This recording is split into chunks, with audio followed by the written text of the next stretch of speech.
بسم اللہ الرحمن الرحیم۔ قدیم بابل کا ایک خطرناک ترین جادو ایسا سفلی علم جس میں پھنسنے والے شیطان کے اعلی کار بن جاتے ہیں۔ اس جادو کا تعلق فرعون سے کیسے جا ملتا ہے؟ آج کے دور میں میڈیا، انٹرنیٹ اور فلم انڈسٹری اس جادو کے زیر اثر کیوں ہو چکی ہے اور یہ جادو لوگوں کو اس رنگین دنیا میں کیسے پھنسا دیتی ہے؟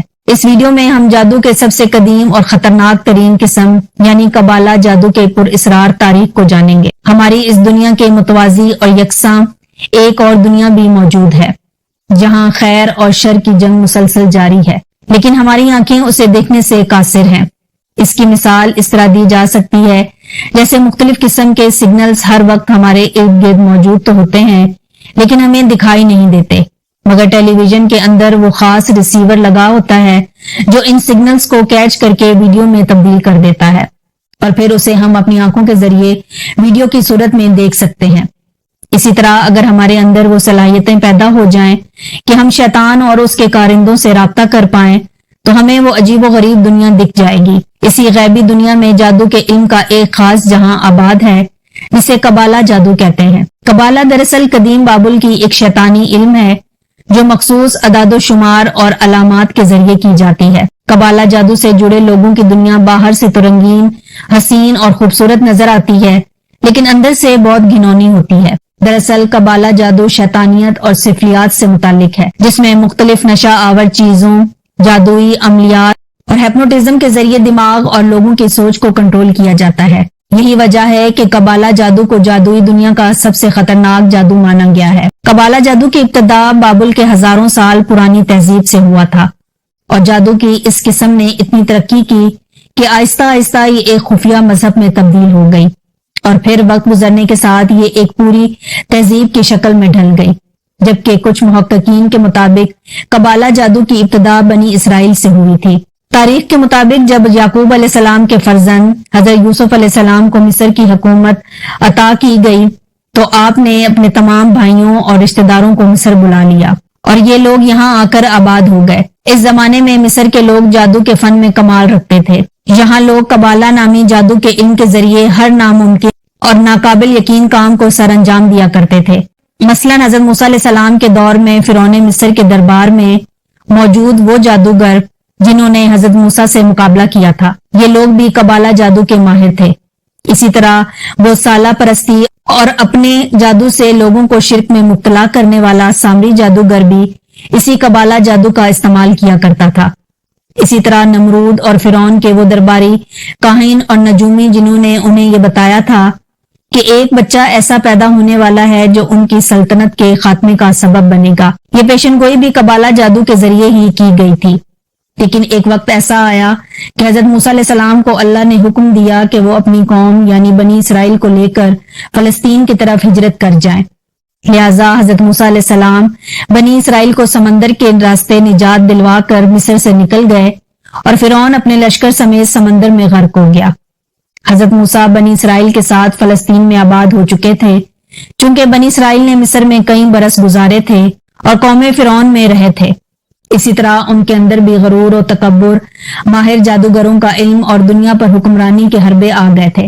اسی لیے فلسطین آ کر بنی اسرائیل رفتہ رفتہ سرکش اور نافرمان بن گئے اور مصری جادوگروں سے سیکھے گئے قبالہ عملیات اور جادو کو اپنے مقاصد کے لیے استعمال کرنے لگے۔ بنی اسرائیل نے جادو میں مصری جادوگروں سے بھی زیادہ مہارت حاصل کر لی اور اسے اپنے دشمنوں اور مخالفوں کو نقصان پہنچانے کے لیے استعمال کیا، یہاں تک کہ حضرت سلیمان علیہ السلام کا دور آیا۔ اللہ نے آپ کو عظیم الشان سلطنت کے علاوہ جنات پر بھی حکومت عطا فرمائی تھی۔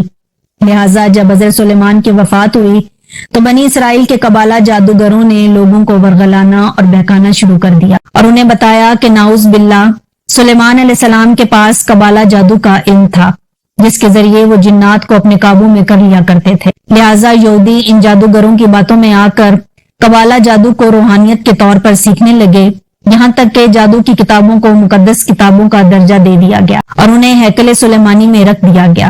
مسلسل اللہ کی نافرمانیوں کی وجہ سے اس قوم پر اللہ کا عذاب نازل ہوا اور یہودی ریاستوں پر بخت نصر اور ٹائٹس رومی نے 2 تباہ کن حملے کیے جس میں ہیکل سلیمانی مکمل طور پر تباہ ہو گیا، لاکھوں یہودی قتل عام کیے گئے اور جو زندہ بچے وہ مجبوراً فلسطین چھوڑ کر دوسرے علاقوں میں ہجرت کر گئے۔ ان تاریخی واقعات اور جنگوں کے درمیان قبالہ جادو کی کہ وہ تمام کتابیں ہیکل سلیمانی کے ملبوں تلے کہیں دب کر رہ گئیں، لیکن پھر 18ویں صدی میں ان بچے کچے یہودیوں نے مل کر ایک تنظیم کی بنیاد رکھی جس کا نام نائٹ ٹیمپل رکھا گیا۔ اس تنظیم کا مقصد ہیکل سلیمانی کے ملبے تلے موجود جادوئی کتابوں کو تلاش کرنا تھا، اور یہ لوگ نہایت شاطرانہ انداز سے اس میں کامیاب بھی ہو گئے، جن میں قبالہ جادو اور پر اسرار رسومات کا تمام علم تھا۔ ان سب کتابوں کو حاصل کر کے ان کی غیر معمولی طاقتوں کا فائدہ اٹھا کر دنیا پر حکمرانی کرنا ان نائٹ ٹیمپلز کا مقصد تھا۔ یہ لوگ عیسائیوں کے ساتھ مل کر صلیبی جنگوں میں بھی شامل ہوتے رہے اور خود کو انہی کا حصہ یعنی عیسائی ظاہر کر کے دنیا پر حکمرانی کے خواب دیکھتے رہے، مگر سلطان صلاح الدین ایوبی جیسے مسلم حکمران کے ہوتے ہوئے ان کے یہ ناپاک عزائم کامیاب نہ ہو سکے۔ چنانچہ جب عیسائیوں کو ان نائٹ ٹیمپلز کے یہودی ہونے کا پتہ چلا تو انہیں قتل کرنا شروع کر دیا گیا، جس کے بعد مجبور ہو کر یہ نائٹ ٹیمپلرز اسکاٹ لینڈ ہجرت کر گئے اور بھی آہستہ آہستہ وہاں سے اپنا اثر و رسوخ پورے برطانیہ تک پھیلا دیا۔ بہت جلد ہی یہ لوگ دنیا کے تمام وسائل پر قابض ہونا شروع ہو گئے، یہاں تک کہ جائیداد، قلعوں، جاگیروں اور دنیا بھر کے تمام وسائل پر ان کا قبضہ ہو گیا۔ یہ تنظیم دنیا بھر کے تربیت یافتہ اور تجربہ کار لوگوں پر مشتمل ہو گئی۔ اس تنظیم کا سربراہ گرینڈ ماسٹر کہلاتا ہے اور ان کے نائب ماسٹر کہلاتے ہیں۔ گرینڈ ماسٹر کا حکم ان کے لیے خدا کا درجہ رکھتا ہے۔ ان نائٹ ٹیمپلرز نے ہی یورپ میں سود کی ابتدا کی اور اسی طرح بینکنگ سسٹم کی شروعات ہوئی۔ جدید دور کی خفیہ تنظیم یعنی ایلومیناٹی اور فری مینشنز انہی نائٹ ٹیمپلرز کی شاخیں ہیں۔ کہا جاتا ہے کہ دنیا کے مختلف آبادی میں سے صرف 1% ایلومیناٹی موجود ہے جو کہ دنیا کے امیر ترین لوگ ہیں، اور یہ 13 بلڈ لائنز یعنی خاندان ہیں جو نسل در نسل شیطان کی پوجا کرتے چلے آ رہے ہیں۔ یہ لوگ دنیا بھر کے فائنینشل سسٹم اور ریزرو بینکنگ کے مالک ہیں اور 80 سے 90% وسائل پر انہی کا قبضہ ہے۔ پس پردہ ان کے مقاصد شیطان کو پروموٹ کرنا ہوتا ہے۔ ان کے طریقہ کار یہی ہے کہ اپنی فیلڈ کے مشہور شخصیات کو اپنے دائرے میں ایک حد تک شامل کرتے ہیں اور پھر اپنے ہی لوگوں کو عوام کے ذریعے مشہور کیا جاتا ہے اور وہ لوگوں کے دلوں میں گھر کر جاتے ہیں۔ قبالہ جادوگر اپنے جسم پر مختلف نشانوں کے ٹیٹوز بھی بنواتے ہیں جن میں تکون، 5 کونوں والا ستارہ اور 1 آنکھ والے علامات استعمال کیے جاتے ہیں۔ قبالہ جادوگر اکثر ایسے لوگوں کو اپنا اعلی کار بناتے ہیں جو مشہور شخصیات کے فہرست میں شامل ہو۔ آج کے دور میں ٹیلی ویژن پر کچھ بڑے بڑے سیلیبریٹیز جو دل لبھاتے نظر آتے ہیں وہ بھی اسی قبالہ سسٹم کے تحت چل رہے ہیں۔ یہی وجہ ہے کہ آج انہیں کوئی گناہ نہیں لگتا۔ بے پردگی اور بے حیائی انہی چمکتے ہوئے ستاروں کی وجہ سے عام کی جاتی ہے۔ لوگ اپنے دین و مذہب پر عمل کرنے کے بجائے ان سٹارز کے نقش قدم پر چلتے دکھائی دیتے ہیں۔ کئی موویز، ڈانس اور گانے قبالہ جادو کی مدد سے ہی ترتیب دیے جاتے ہیں۔